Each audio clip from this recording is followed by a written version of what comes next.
নমস্কার। ধর্মের আড়ালের চ্যানেল থেকে আপনাদের সবাইকে আন্তরিক শুভেচ্ছা জানাচ্ছি। আজকের বিষয় হলো ধর্ষণ। ধর্ষণ হলো পৃথিবীর প্রাচীনতম ব্যাধি।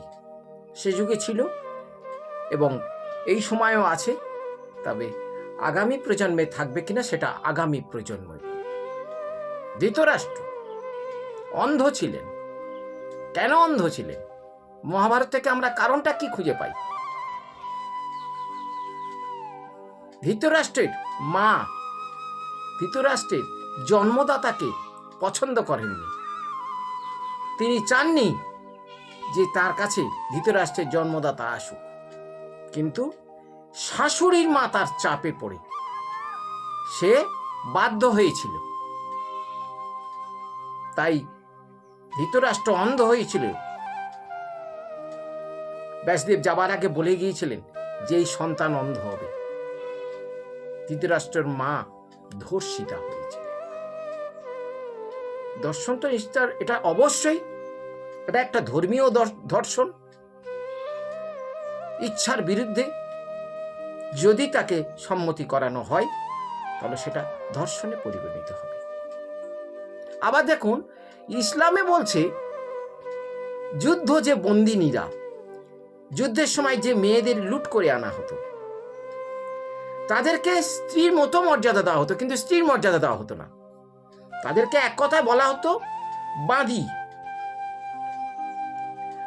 তাদেরও সন্তান হতো, তাহলে তারা কি মনের সুখে দেহদান করতেন? তাদের বাবা মা সংসার স্বামী সব ফেলে রেখে দিয়ে চলে এসেছে, জোর করে আনা হয়েছে, তাহলে তাদের সঙ্গে যখন দৈহিক সম্পর্ক স্থাপন করা হতো তাদের কি মনের দিক থেকে মিল থাকতো? এটাও একটা ধর্ষণ।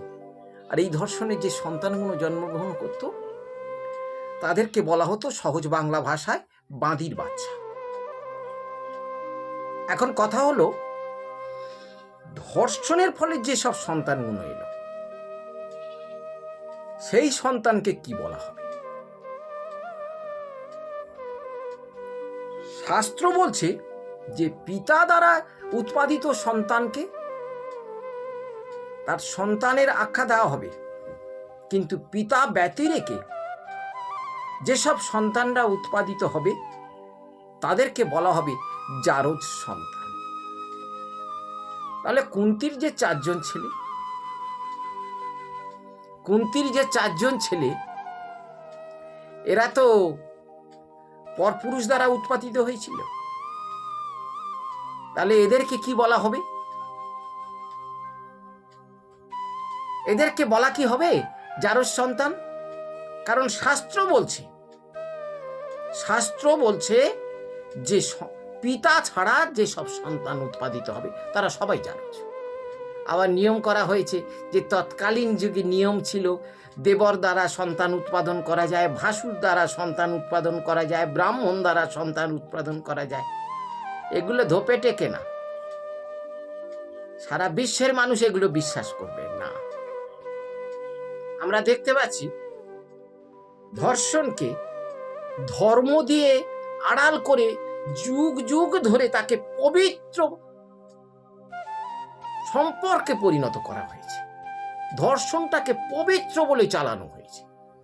যুগ যুগ ধরে এটা হয়েছে। যুগ যুগ ধরে এটাকে আমরা ধর্ম বলে মেনে আসছি। ধর্ষণের উৎপত্তি কোথা থেকে হয়েছে? মন্দির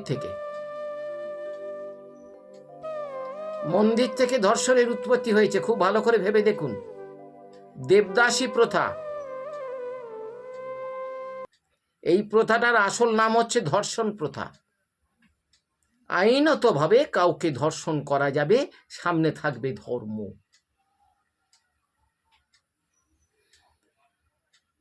রাম রহিম বাবা, আশা বাবা, চন্দ্রস্বামী বাবা, এই বাবাগুলো আমাদের র্যাডারের মধ্যে এসেছে।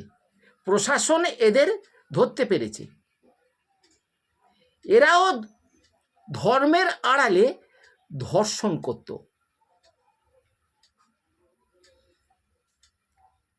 পশ্চিমবঙ্গ তথা ভারতবর্ষে এখনো বহু মঠ মিশন আশ্রম আছে যেখানে ধর্মের নামে ধর্ষণ হয়, সেগুলো আমাদের র্যাডারে আসেনি। তবে ধর্ষণ এত সহজে যাবে না। যতদিন না ধর্মের নোংরা ব্যবসাটা বন্ধ হবে, ততদিন অবধি রাস্তাঘাটে, কর্মস্থলে, বিভিন্ন জায়গায় ধর্ষণ হতে থাকবে। যেদিন ধর্মীয় স্থানে ধর্ষণ বন্ধ হবে, সেই দিন এই পৃথিবীর, এই ভারতবর্ষের ধর্ষণ বন্ধ হবে। ধর্ষণের উৎপত্তি হয়েছে ধর্ম থেকে। আসুন আমরা স্বচ্ছ ধর্ম আচরণ করি, পরিবেশটাকে তৈরি করি, পশ্চিমবঙ্গটাকে তৈরি করি কুসংস্কার মুক্ত, ধর্মীয় আফিম খেয়ে নয়, স্বচ্ছ জ্ঞান আর চিন্তা ভাবনা দিয়ে। তাহলে দেখবেন একটা নারী রাত 1টায় বেরোলেও সে নিশ্চিন্তে ঘরে ফিরতে পারবে। ধর্ষণের মূল কারণ হচ্ছে ধর্ম।